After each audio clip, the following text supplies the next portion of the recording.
Very good morning. So I'm happy to honor Nagababu sir as our part of the family. So he's not a part of the family.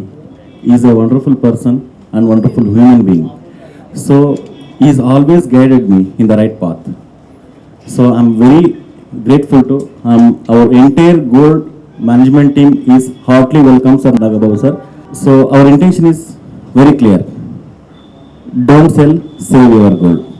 Thank you. Thank you so much, sir. First of all, hearty congratulations to Bharat sir and great thanks to Nagababu sir. నేను ఈ add చేయాలని Bharat sir నాకు చెప్పినప్పుడు ఎవరైతే బాగుంటుంది personality నాకు brand అంబాసిడర్గా అన్నప్పుడు I and Bharat sir discussed ఎవరైతే బాగుంటుంది అన్నప్పుడు he only told Nagababu sir అయితే బాగుంటుంది అని అన్నప్పుడు ఐ జస్ట్ ఫాలోవర్డ్ విత్ కల్కి గారితో నేను ఒక వన్ ఇయర్ నుంచి నాగబాబు సార్ గురించి అంటే ఆయన ఇప్పుడు యాడ్స్ కానీ పాలిటిక్స్లో ఇంటర్వ్యూ ఉన్నప్పుడు నేను 1 ఇయర్ నుంచి ట్రావెల్ అవుతున్నాను. సో అట్ లాస్ట్ సార్ నాకు నేను చేస్తానని చెప్పినప్పుడు నేను చాలా హ్యాపీ ఫీల్ అయ్యాను. ఎందుకంటే it's not so easy thing. ఆయన ఒక యాడ్ నేను డైరెక్ట్ చేద్దామని అనుకున్నప్పుడు is not a simple personality to a gigantic personality. So నాకు నిజంగా చాలా సంతోషంగా అనిపించింది.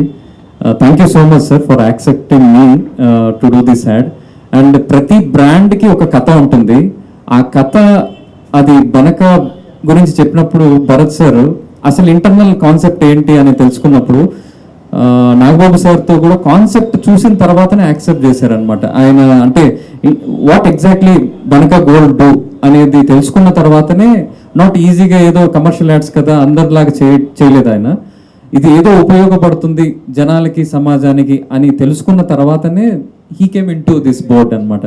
So thank you so much sir. చాలా తక్కువ మంది అరుదుగా ఉంటారు చూజీగా సెలెక్ట్ చేసుకునే actors. So in that meanwhile I'm so honour to do this ad. Thank you so much for giving this opportunity sir. అందరికీ నమస్కారం.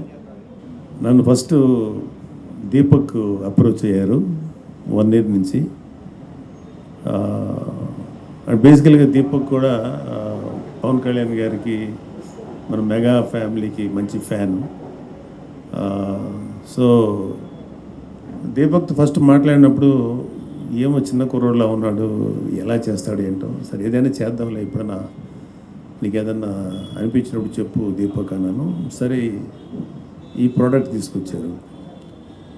భరత్ ఆ సందర్భంలో పరిచయం అయ్యారు. భరత్ నాకు ఈ మధ్యనే పరిచయం అయినా is a good man and energetic and innovative. పైగా ఈ వెనక ఈ గోల్డ్ వ్యవహారంలో బిజినెస్లో 11 ఏళ్ళ అనుభవం ఉన్న వ్యక్తి. సో ఇప్పుడు మళ్ళీ ఆఫీసు రెనోవేట్ చేసి ఒక చిన్న గెట్ టుగెదర్, ఒక చిన్న మీటింగ్ లాగా, ఒక ప్రెస్ మీట్ పెడదామన్నప్పుడు నేను చాలా సంతోషంగా వచ్చాను. Is very good young entrepreneur. ఈయన అంటే యూజువల్గా ప్రతి మధ్యతరగతి కుటుంబాల్లోనూ గోల్డ్ అనేది చాలా వాల్యుబుల్ థింగ్ అనమాట. అంటే ఇమ్మీడియట్గా గోల్డ్ ఏదో ఒకటి రూపంలో ఉంటే, అంటే even poorest of the poor కూడా ఎంతో ఒక చిన్న కాసు బంగారం అన్న దాచుకుంటారు. ఎందుకంటే అది ఎమర్జెన్సీలో అది ఒక వాళ్ళకి ఏదైనా అవసరానికి ఆదుకుంటానికి బ్యాంకులు లేకపోతే ఇంకెక్కడ ఫిక్స్డ్ డిపాజిట్లు చేసేంత డబ్బు ఉండదు. సో మన ఇండియన్ కల్చర్లోనే బంగారం అనేది ఒక part of the culture. So plus both అది కమర్షియల్, అంటే వాళ్ళకి ఆర్థికంగా కూడా ఆదుకోవటానికి ఆ బంగారం తాలూకు వాల్యూ ఉన్నది. సో బంగారం కొంచెం ఉన్నప్పుడు పిల్లలు పెళ్ళిళ్ళు చేయాలన్నా తాకట్లో పెట్టడం, తాకట్లో పెట్టిన తర్వాత ఒక్కొక్కసారి విడిపించుకోలేని పరిస్థితులు వస్తాయి.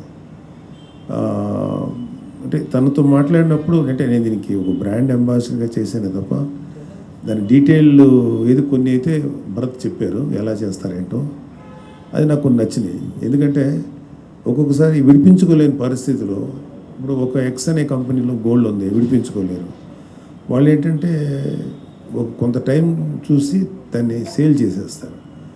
పాపం వాళ్ళకి దాని వాల్యూ ప్లస్ దాని వడ్డీ అన్నీ కలిపేసి ఇంకా ఆ పర్టికులర్ ఆర్నమెంట్ అనేది వాళ్ళకి ఉండదు ఇంకా. సో ఇక్కడ భరత్ లాంటి వ్యక్తులు ఇంకా ఇలా చాలా ఆపరేషన్లు ఇది ఒక భాగం అనుకుంటా.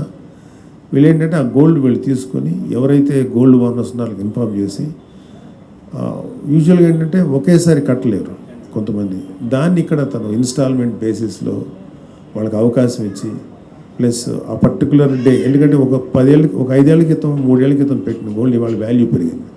మనందరికీ వాళ్ళ గోల్డ్ వాల్యూ అంటే తెలుసు.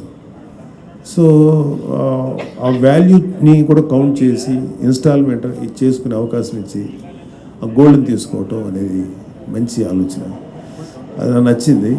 సో దానికి సంబంధించినటువంటి ఒక యాడ్ యాక్ట్ చేశాను. కాకపోతే దీన్ని ఎవరు నేను యాక్ట్ చేసినా భరత్ దాన్ని తాలూకు వెనకాల ఎంత ఉన్నా సరే దాన్ని ఎఫెక్టివ్గా ముందుకు తీసుకురావాలంటే దానికి ఒక క్రియేటివ్ హెడ్ కావాలి, ఒక క్రియేటివ్ పర్సన్ కావాలి. 185 యాడ్స్ చేశారు. అందులో నాకు అంటే అతని క్రియేటివిటీ ఎలా నచ్చిందంటే ఒక హాస్పిటల్కి సంబంధించిన ఒక యాడ్ అనుకుంటా, ఏ హాస్పిటల్ అది ఎంఎం హాస్పిటల్, దాంట్లో ఒక బొమ్మలు తయారు చేస్తుంటాడు ఒక అతను. ఆ బొమ్మలు తయారు చేస్తున్నప్పుడు లైఫ్లో ఎప్పుడు ఏదైనా జరగచ్చు, మెడిక్లెయిమ్ సంబంధించిందా, మెడిక్లెయిమ్ ఆర్థోపెడిక్స్ సంబంధించి, అంటే బోన్స్ వాటికి సంబంధించి.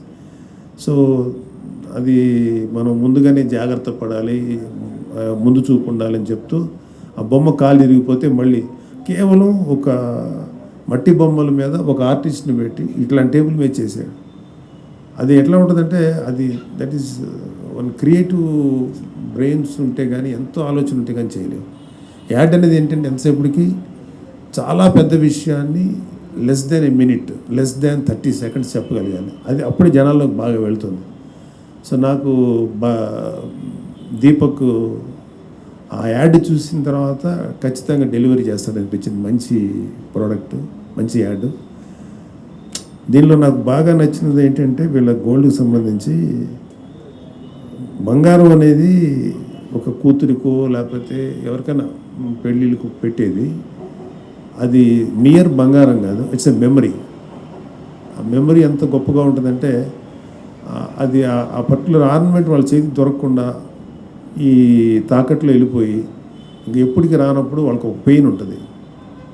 అలాగే ఒక పిల్లలకి పెళ్ళిళ్ళకి పెడతారు. బంగారం అనేది మీరు పెట్టిన ఒక వస్తువుగా కాకుండా అది ఒక బ్లెస్సింగ్. ఇలాగ చాలా ఎమోషన్స్ చేసుకుంటూ ఈ యాడ్ చేశాడు ఈయన. సో ఖచ్చితంగా భరత్ లాంటి యంగ్స్టర్కి, దీపక్ లాంటి వ్యక్తులకి వీళ్ళ క్రియేటివిటీ, వీళ్ళ కాంబినేషన్ చాలా బాగుంది. ఖచ్చితంగా భరత్ గారు మీ బెనకా గోల్డ్ ఇంకా అభివృద్ధి చెంది బాగా పేరు తెచ్చుకోవాలి. దీని ద్వారా మీ కంపెనీ ద్వారా ఎంతోమంది మధ్యతరగతి వాళ్ళ జ్ఞాపకాలని పోగొట్టకుండా, అంటే పోగొట్టుకునే అవకాశం లేకుండా మీరు ముందుకు వచ్చారు. సో ఆ జ్ఞాపకాలను మీరు కాపాడుతారు. తద్వారా మీరు కూడా మంచిగా ఈ వ్యాపారం ఎదగాలని, అలాగే దీపక్ కూడా మంచి పేరు రావాలని మనస్ఫూర్తిగా కోరుకుంటున్నాను. Thank you very much. All the best.